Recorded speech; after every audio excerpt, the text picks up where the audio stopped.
10th edition of the Packer News. I'm Kaylee Stoka. And I'm Eric Tulandine, and here are today's headlines. Seniors from farming families or seniors pursuing a career in agriculture, check out the Ag Country Farm Credit Service scholarships available in the counseling office. Scholarship deadline is March 1st. The Teacher Talent Show was held on Monday. It allowed the teachers to show their creative talents. The theme was Jimmy Fallon related, and the teachers acted with Jimmy Fallon related acts. It goes electric wavy when I'm turning. Giving the students and staff in West Fargo the false hope that they may get to sleep in an extra hour. Do an avocado on it? Yes.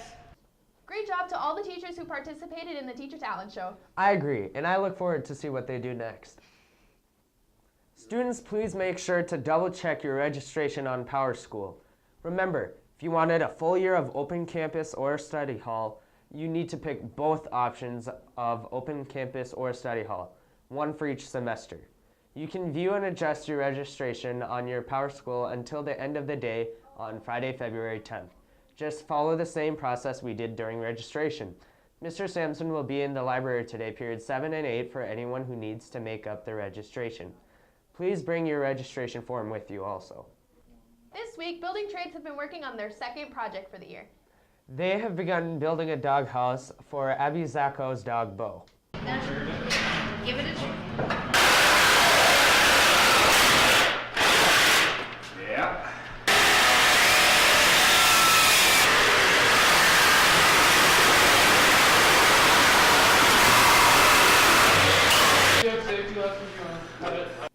I think it's a great thing what they're doing for Abby's dog.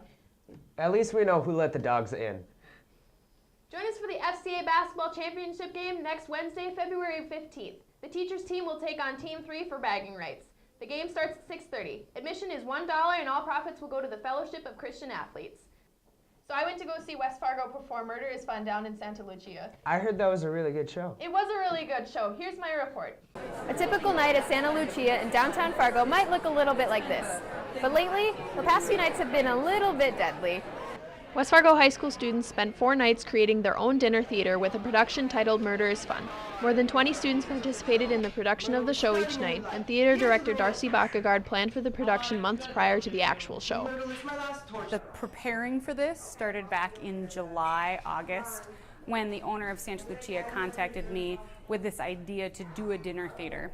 Murder is Fun is a play written by Catherine Blankenship where character Alfred Clark is mysteriously killed while arguing with his lawyer, ex-wife, 2 children, fiancé, and personal assistant. Senior Drew Baxley was given the opportunity to play the unfortunate composer.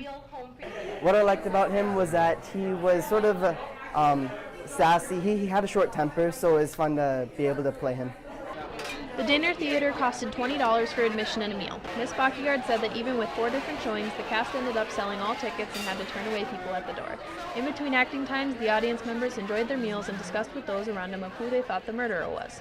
Doing a play where you are standing 5 feet, 3 feet away from the audience is very different than when you're in the West Fargo Auditorium. Improvisation helped the actors discuss with guests while staying in character. Freshman Michaela Sheldon was one of the actors to go out of her comfort zone to talk to the audience members. When I was in my character, I'd sit next to people I didn't know, so that was kind of awkward, but yet not. But we would walk around and talk to them and like who they thought would do it or who they expected. Although solving a murder case probably isn't likely for the next time you go out, you can be sure that dinner theater isn't as entertaining or as close to home as this.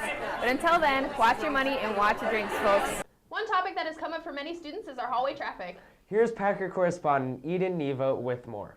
There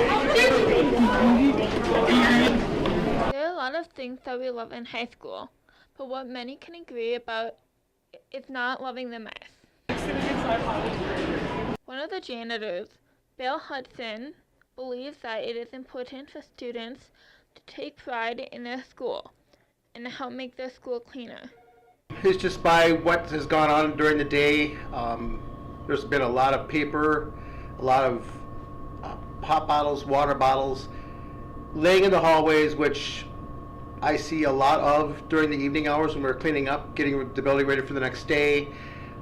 It would be nice if the students would pitch in and help us out by taking their part and making sure they would throw things away instead of leaving it lay on the floor in the halls. I take pride in their school. Principal Jennifer Frumstead believes and leaving an impression on students that it is important to clean up the mess they make. I think it's really important, and I'm just going to speak for myself. When I walk through the hallways, I'm often picking pieces of trash and debris up. It's just something that I value. I know the number of people that come into our building every day, especially visitors, and I want to make sure that they see how great our building and facility is. And also I want to model the behavior that I expect of students. Advisor Matthew Slocum believes that it is an important lesson to be learned from students cleaning up their own mess. Well, just putting themselves in other people's shoes and understanding that when they make a mess that they don't pick up, it affects somebody else that has to clean it up, and that's not right. It is important to understand that there is an important lesson from keeping our hallways clean. From Pike News, this is Eden Neva reporting. Thank you so much for watching today's broadcast. I'm Kaylee Stoka. And I'm Eric Tulendine. Have a great week in West Fargo.